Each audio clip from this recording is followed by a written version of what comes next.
Support the children. Support the future. Support globalvessels.org. Thank you.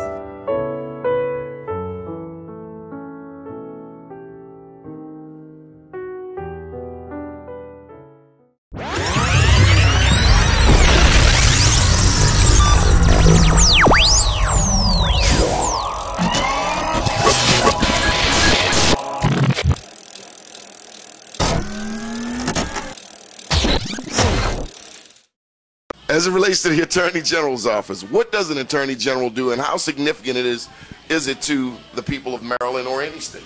It can be incredibly significant. The Attorney General is the head law enforcement officer, but also the head lawyer of the state.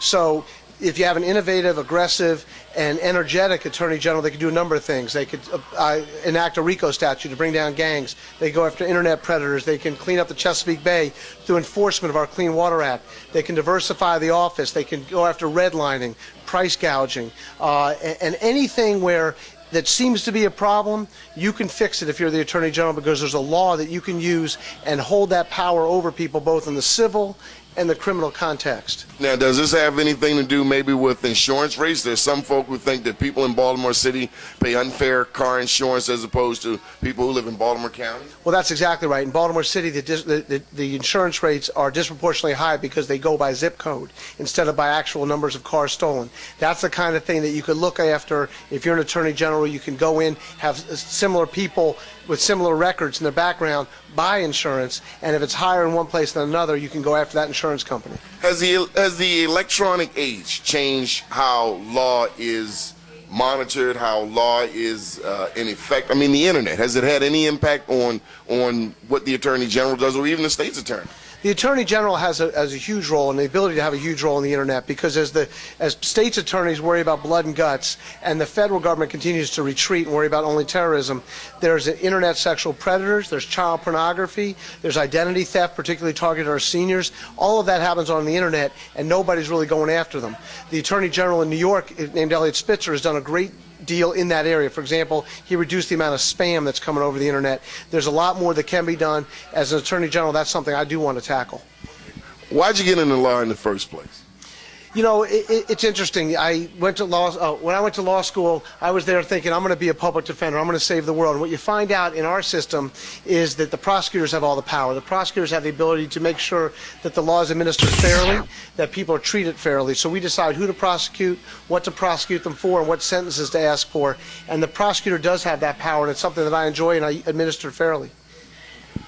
Any thoughts on this governor's race or any predictions?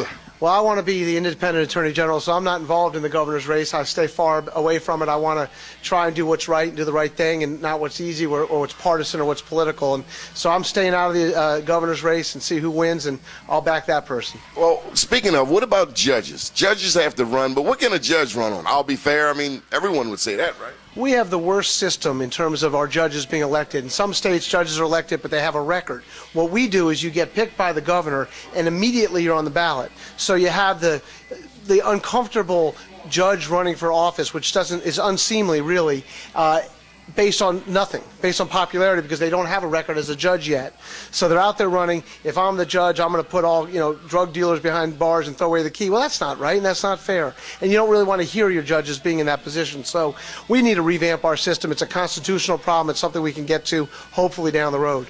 You know, here in the city of Baltimore, we see a lot of young black males that get arrested. But when I look around the community, I don't see any of these guys with any Lear jets or any really fast speedboats. Any thoughts on the big cats? You know, the ones up in the office towers, the suites, who contribute to this problem? Or put differently, they can find Saddam Hussein in a hole in the ground, but they can't see the crack, the dope, the cocaine that comes through the borders every day.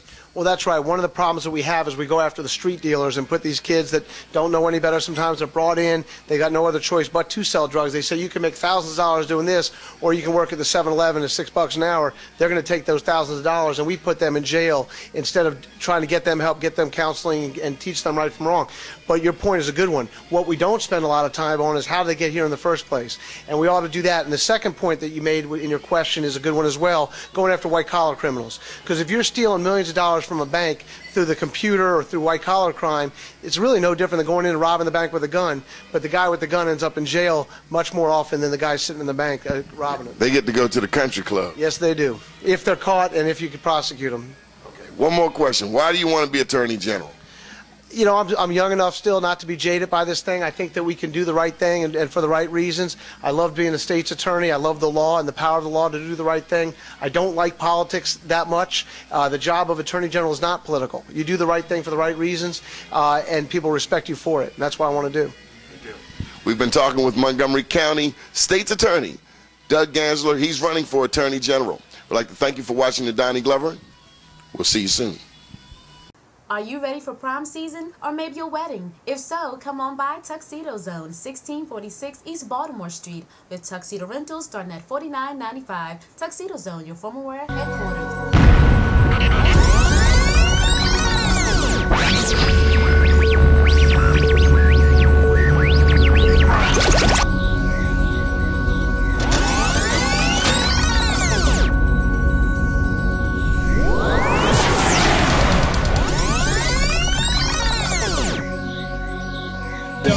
My name is Princess Williams. I'm working with the Martins, reading the news before the news. I would like to know, what do you think Ken Harris will bring to the community of Baltimore? Ken Harris is dedicated to public service. He really cares about Baltimore's future. Very talented, very dedicated. Whatever he does well, and I think he is very important to Baltimore's future. Well, thank you for your time. Thank you. Have a good day. Thank you. Can't stand the heat. Get out the sun. Hi, welcome to Be More News, BTV. My name is Kanika Feaster here at Politics 06 Eden's Lounge. And tonight we've been honored to have with us the Baltimore Police Department, talking to the young people of Baltimore so that we can create a dialogue about the changes that need to go on in our communities. To my right we have Major Height, and to my left we have Officer Dawson. How are you all doing this evening? Fine, right. That's great. And I know tonight one piece that you brought to our attention was a program called Get Out the Game.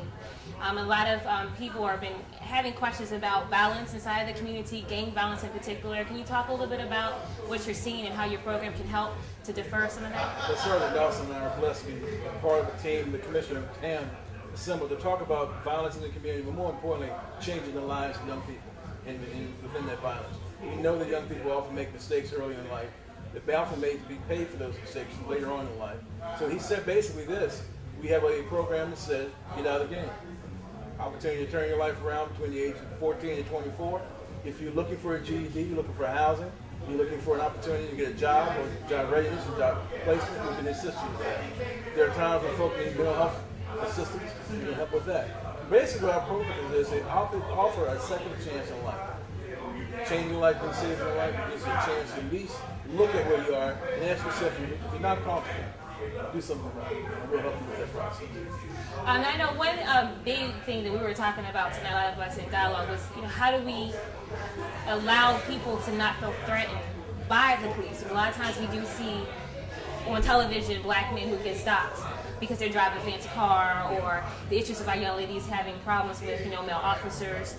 So how can we bridge that gap to allow community to know that the police are really here to support us and not really to harm us? Well, part of it is the sergeant and people, we go out in plain clothes and we talk to folks, and even in uniform. The key is to spend time with people when nothing's going on. When there's no issue for the police to be involved in. There's a time for us to spend time talking and getting to know each other. You'd be surprised how much people talk to us and tell us. When you're out there actively engaged in criminal activity, that's not the time to do it. We have to be on, we have to put our game face on and address the issues of the community. But when they get arrested, oftentimes they come back to our community. That's our opportunity then to say, look, hey, look, it's nothing personal. But aren't you tired of this? Isn't it time to change your life? Isn't there opportunity there for you to do something different? Is this a career choice? Right. What do you hope? Where do you see yourself a year from now, 2 years from now? Let's talk about that.